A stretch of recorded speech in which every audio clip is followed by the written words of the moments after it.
How's it going, everyone, and welcome back to another video, and welcome to the Posada Wind Jerry roof here in Freestyle Paradise, Jericoacoara. Over the next weeks, I'm going to be bringing you lots of videos from here, including this new 6-part tutorial series where we're going to dive into everything switch stance freestyle. Whether it's your first sliding moves like your puñeta or your switch chachu, all the way up to burners and scopus, we're going to be taking you through step by step the techniques of all of this classic freestyle switch moves, which is a whole class of freestyle in on itself. So if that sounds like a bit of you and you want to be the first to watch these videos, make sure to hit that subscribe button, turn on the bell for notifications. And without further ado, let's dive straight into episode 1, this video which you clicked on, which is how to step into switch stance and then duck the sail.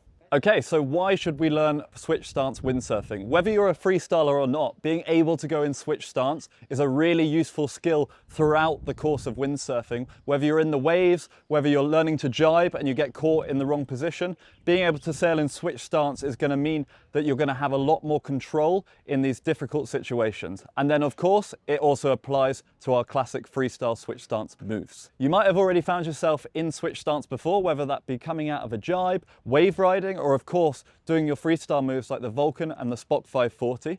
And actually these are the perfect places to start to learn how to go switch stance.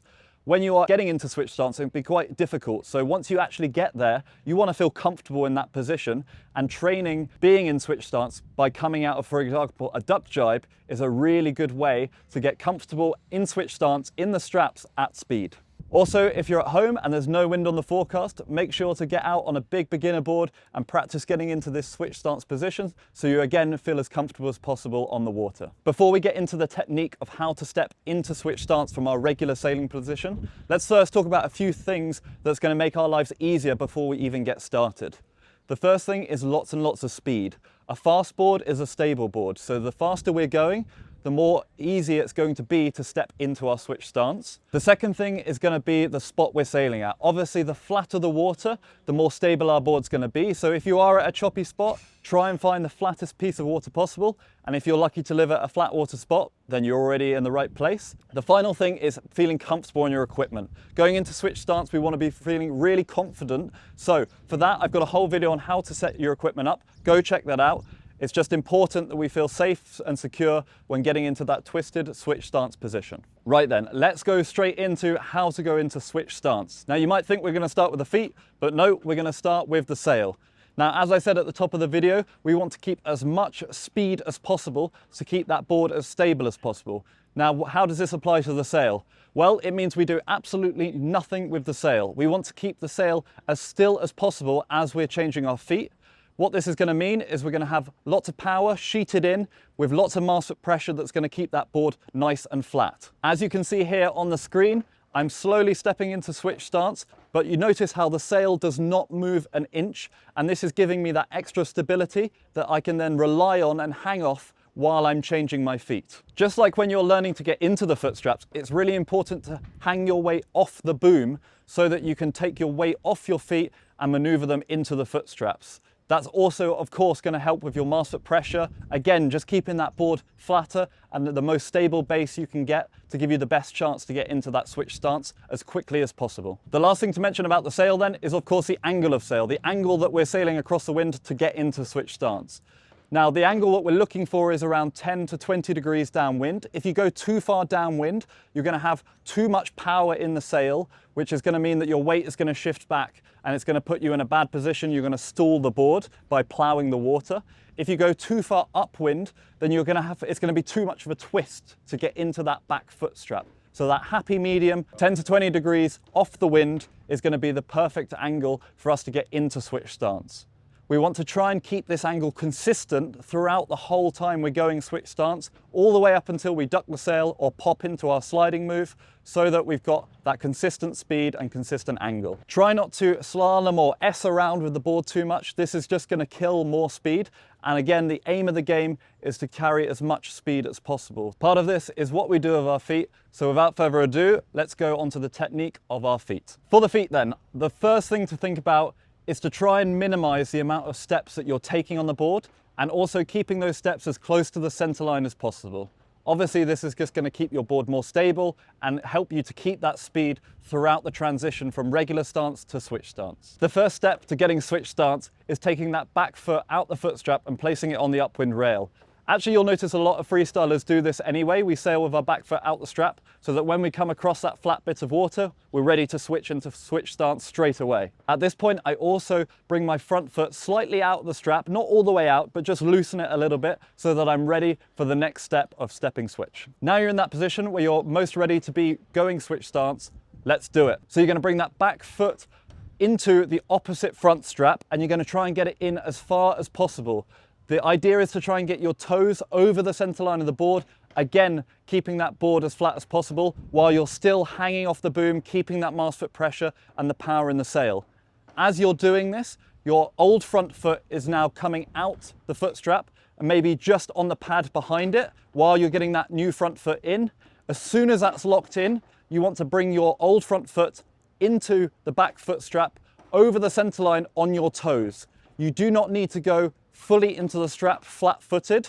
As long as your feet are over the center line in both straps, you can then recover, gather your speed if you've lost any, so that you're ready to go into the move. As you can see from this shot, getting into switch stance needs to happen as fast as possible. The reason being is then, of course, we keep that board speed, and that's going to put us in the optimum position and give us the best chance of landing the freestyle move that we're going for. Obviously, it might not be this smooth to start with, but don't worry, keep persevering at it, and through time and practice, muscle memory, you will get faster into that switch stance position. Okay, so just to recap quickly, those three things that I really want you to focus on are the speed, by keeping that sail really still and hanging off the boom, keeping your feet over the center line when going into switch stance, whether it be your front foot and your back foot, keeping it over the center line will keep you in balance.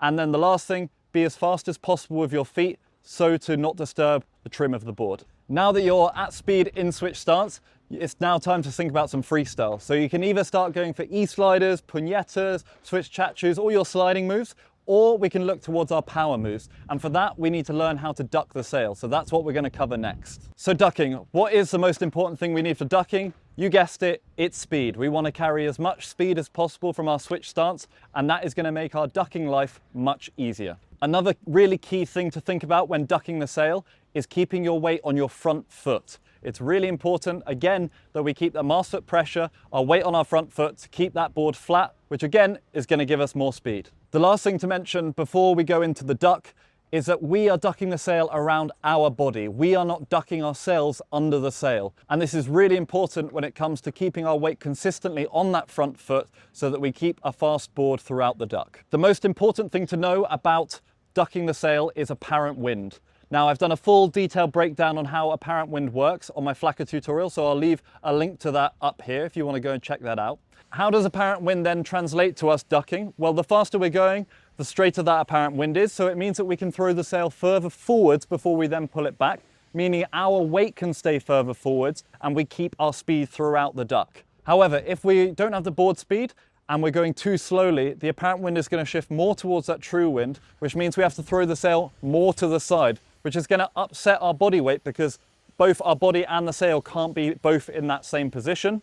This means the board's going to slow down and the whole thing just snowballs. So you lose speed throughout the duck until you're sat there with the sail in your hand and you don't have the speed to then pop into a move. With the duck, I do think it's important not to go too far downwind.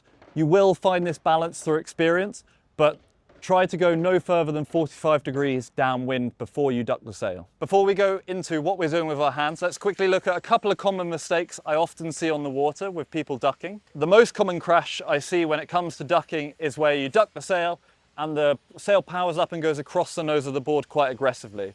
Now, this can be due to one of two things. It either means your ducking technique is good, but you're not going fast enough, or you're going fast enough and maybe you don't feel like you can go any faster, but you're ducking not far enough into the apparent wind. So you need to adjust and try and find that apparent wind. So if that's happening to you, really think about yourself. Am I going as fast as I can be going?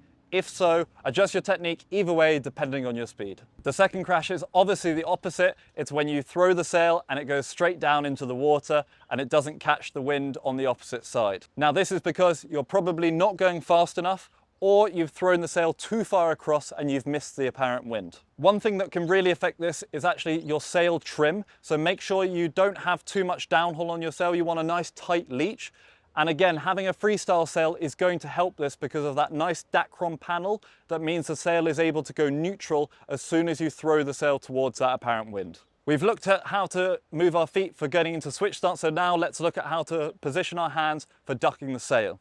Again, we want our front hand by the harness lines and our back hand slightly further back than it would be in our regular sailing position. This is just going to mean it's easier to get round to the clew of the sail. Before we throw the sail, we're actually going to do a little rock back and oversheet the sail so that when we release, the sail is going to want to follow the path of least resistance, like on the flacker, towards that apparent wind. For me, this also helps rock my weight a little bit back to then go forwards, and it encourages my weight to go forwards onto my front foot as I'm ducking the sail. Once we've done that rock backwards, we're going to let that sail follow the path of least resistance with our backhand placing it into the apparent wind.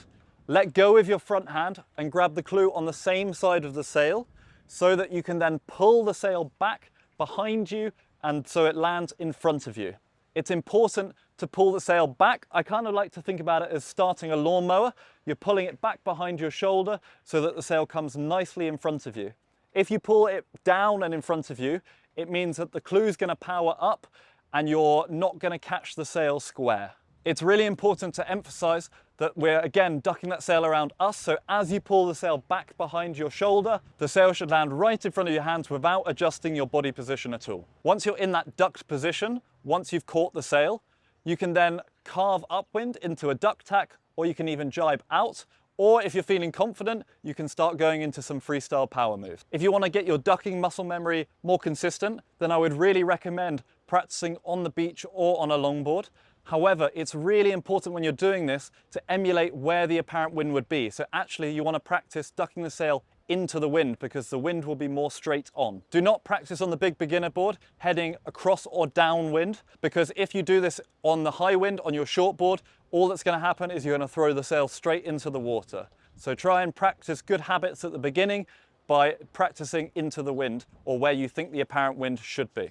All right guys, now you are switch, you've ducked the sail, you're going at speed with lots of power. It is time to learn those new school freestyle moves like your funnels, your burners, switch konos, scopus, and guess what? All three of those videos are coming up in this series, so make sure to subscribe to the channel, click on that bell to turn on the notifications so you don't miss an upload, and I look forward to seeing you in a future video.